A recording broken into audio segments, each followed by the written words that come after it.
First of all, thank you for inviting me here, and thank you to all of you, because I understand many of you have been here since 8:30, so that's a very long time on a Saturday. To tell you a little bit about myself, first and foremost, I'm a parent of 2 students in the district. My younger daughter is actually here with me today. She's a sophomore at Oakland Tech. My kids have had the benefit of going entirely to their neighborhood schools during their role here. But being a parent, I think, gives me a really important perspective that not that many of our board members have.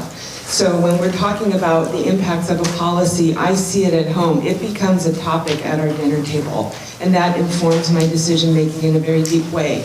Also, I'm the incumbent. I've been in this role for representing District 1 for 8 years now, and I have a long record of success and leadership, which I'll talk about some more in response to the other questions. But in particular, I bring a lot of expertise in the areas of facilities and sustainability. That's actually how I first got involved here.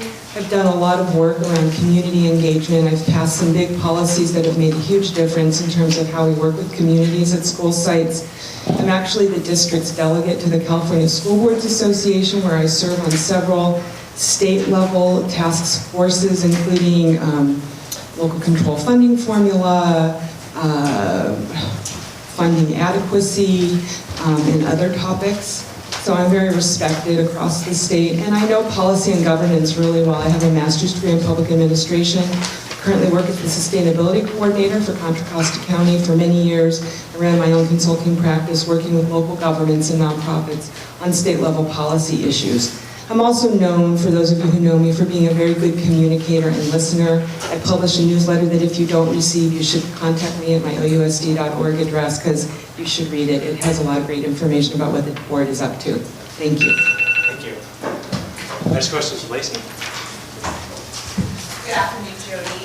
So what is your assessment of the district's current priorities, and what are 3 personal priorities you would like to bring as an area of focus, and why are those important to you? Great. Is it okay if I stand? It's really bothering me that I can't see everybody. It's such a small room. We are actually... You're filming me. Okay, so I'll stay seated then. Sorry. Sorry. Trying, guys. As a member of the governing board, I have established the priorities for the school district since 2009. My top priority since I first ran for school board in 2008 has been that there are schools in every part of the city to which families are comfortable sending their children. I said that more times in 2008 than I can remember, but it was very important to me.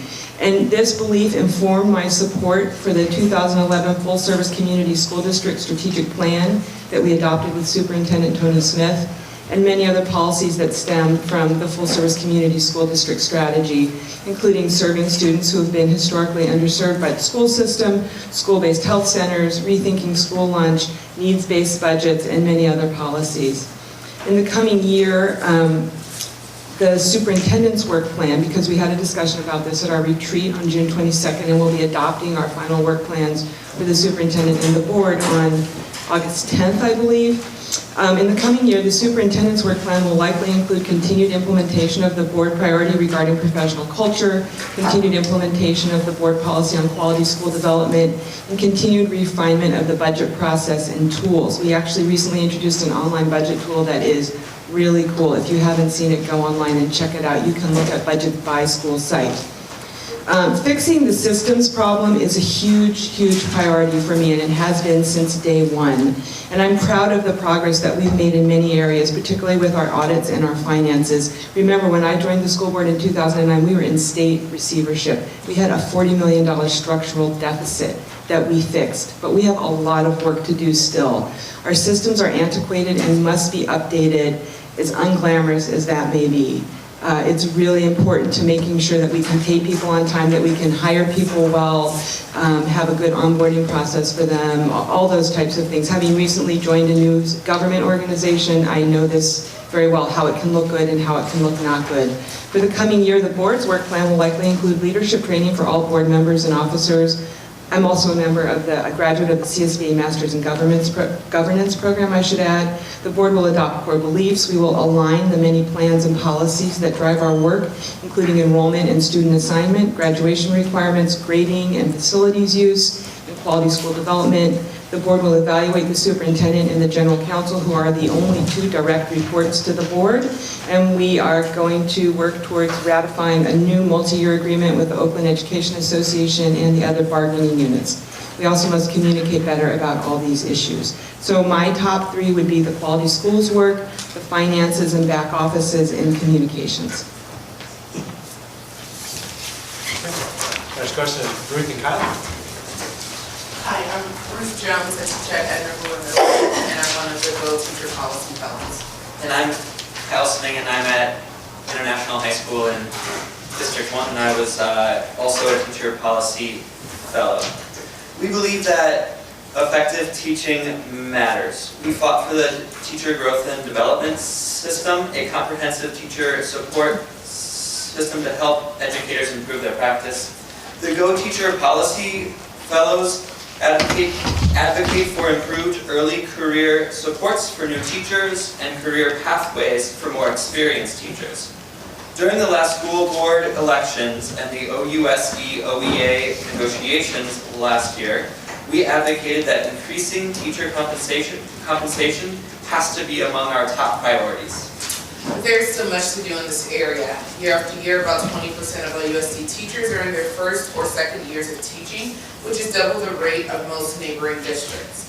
We can't afford that level of turnover, especially in the face of a dire teacher shortage.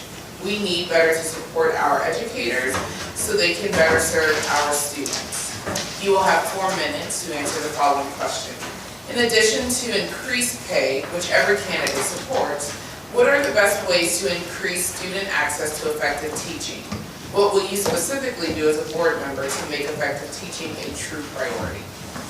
Great question, very important question. I support the teacher growth and development system, which, as you noted, we've been developing for many years, and I think we need to use it. I think we're very close to having all of our schools using teacher growth and development system. I'm sorry, I don't know the exact statistics on that, but it has to be used across the board. I've also for many years pushed for a system that allows teachers to grow in their craft and stay in teaching, not find that they must move to an administrative position to advance and or make more money. I would like Oakland Unified to have tracks that include master and mentor teachers. I think this would help us help new teachers as they come in have the benefit of working with a senior teacher side by side. And I support work to cultivate our students to become teachers in Oakland. I know we have some programs like that. They've been kind of moving back and forth between Teach Tomorrow and Oakland and others, but I think having that kind of focus on our own population is really important.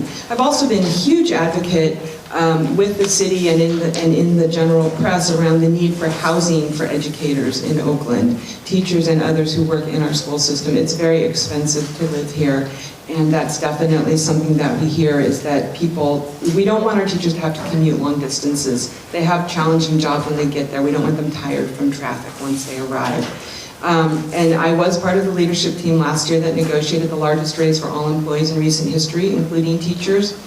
I also think that conversations about effective teaching need to include effective leadership. We need principals who stay and who are effective instructional leaders. We must support our school leaders because we ask them to do many things. When you're a principal, and some of you in here are principals, you're in charge of marketing, communications, outreach, neighborhood liaison, budgets, recruiting, hiring, managing a front office, and more.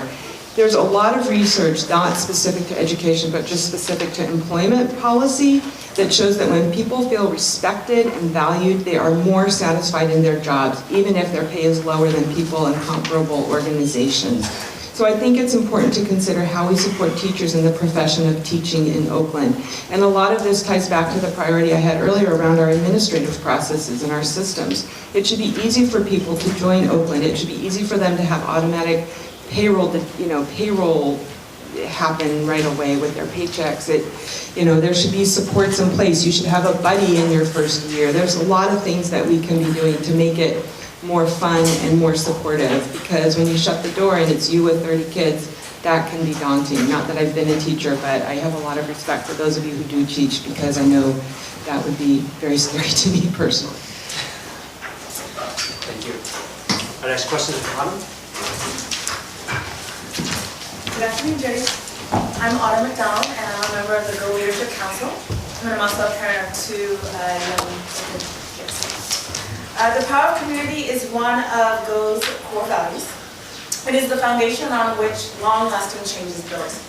We believe that school communities should hold decision-making authority over their staffing, program, and budget. When OUSD granted school communities more of these freedoms in the mid-2000s, we saw tremendous, persistent academic and cultural improvements. You will have 4 minutes to answer the following question. I will read 2 statements. 1, I believe that schools should have decision-making authority